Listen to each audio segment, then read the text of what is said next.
Nawenda kuramutsa aho uherereye hose hama ibintu bikomeza gufata iyindi shusho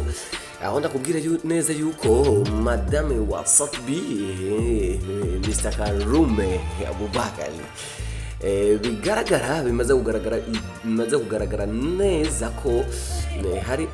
video ariko arakwiragiza kumbuga ngurukana bumenyi aho nobwa ariko aragungikwa mu magroup ya WhatsApp video ziwe ziteye isoni cyane aho rero benshi bakibaza ati mbe bimeze gute mbe burya Sotbi avyakira gute ni zimwe mu video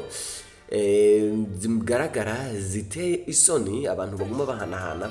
rimwe n'ibindi novuga neza nuko bimenyekana neza ko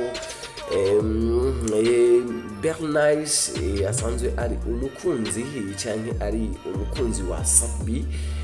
kandi akaba nawe ari n'umuririmbyi cyane amenyekana muri industry ya Buja Flavor nakubwira ko muri Buja Flavor bikomeza bifata iyindi shusho aho ni nyuma yuko mperuka kubaha amakuru ya Boss for Lil n'umunsi naho ni Bernice mbe bitegwa niki mbe izo video zoba zafashwe gute abo nivyo nimwe mu bibazo ushobora kwibaza rero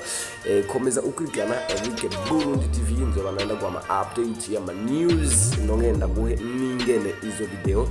zoba zarakwiragijwe ku mbuga zerekana Bernice mbe niwe ubwiwe barazitanze bimeze gute ariko uko biboneka cyane mu makuru tugerageza kuronka nuko izo video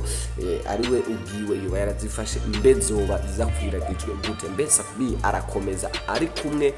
na Bernice ibyo rero byose